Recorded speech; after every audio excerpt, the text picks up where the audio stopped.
Hello, my name is Dr. Diane Best, and I am a professor of hospitality and culinary in the Department of Family and Consumer Sciences for Jacksonville State University in Jacksonville, Alabama. And I would like to thank the Alabama Association for Career and Technical Education for hosting this virtual convention and for having me. When I was originally asked to speak, we were not in the midst of a pandemic. By the time it was time for me to inform the committee of my topic, we were at that point sheltering in place at home. I decided to address the current climate and talk about how we as educators in the family and consumer sciences area, as well as the career and technical education area, could motivate our students to not be afraid to go into these career fields after having seen a number of these job areas collapse under the weight of a national emergency. The hospitality industry, from my experience having been a chef for a number of years and having worked within the industry in various positions, it was always an industry where no matter what, you could find a job and build a career. Even if one didn't have formal education, you could start from the bottom and move up through the ranks and become a chef or a hotel manager or work in various other areas of the industry. The hospitality and culinary industry has always been one of the most robust industries in the nation and employed more people than any other industry, with the exception of the federal government.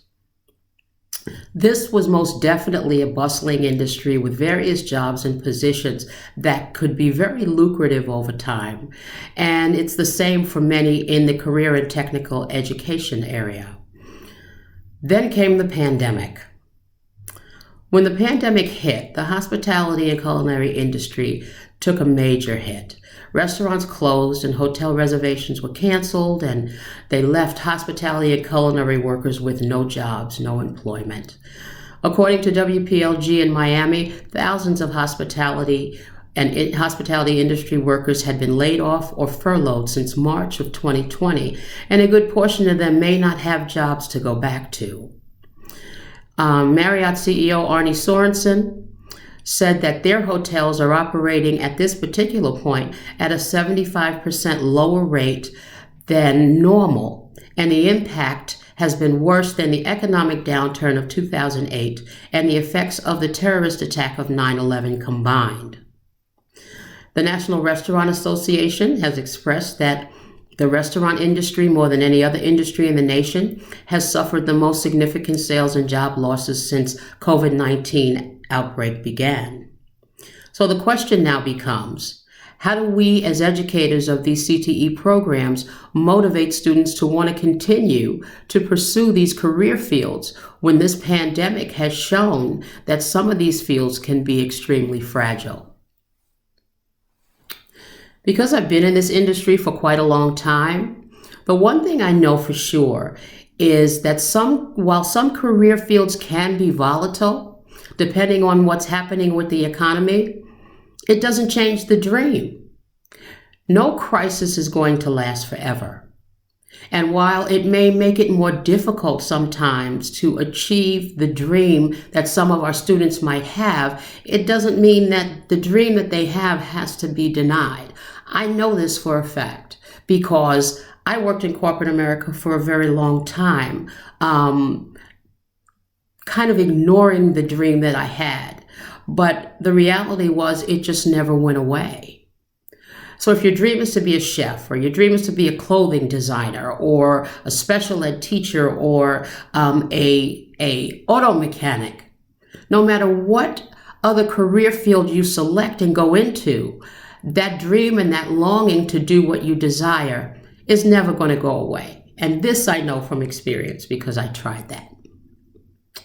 What this pandemic has provided us with, however, is the opportunity to find other different and innovative ways to create an avenue for the dream that our students want to pursue.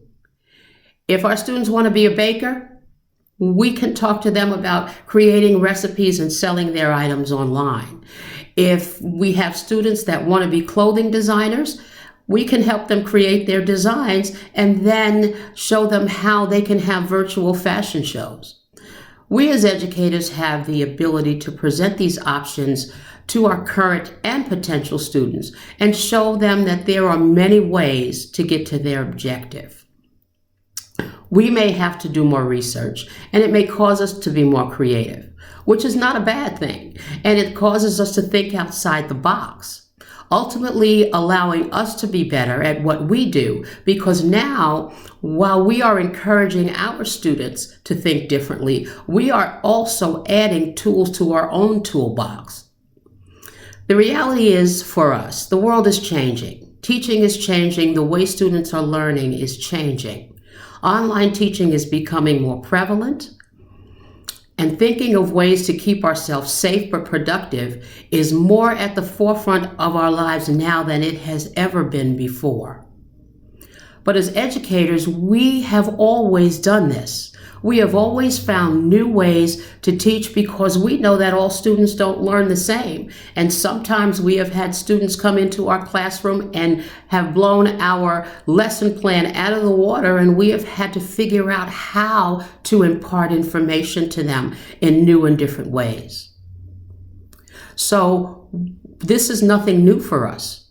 And we are the first line of defense for our students' dreams. We now have to expand our toolboxes, and in doing that, we encourage others to do the same. We could create forums to share our new knowledge and support each other and make sure that we give each other the support that we need. Educators are extraordinary humans because we have the ability to impart knowledge to other people and change their lives. I hope that through this information, I have encouraged someone today, and I am happy to share anything that I learned that's new or any knowledge that I have. I thank you for your time.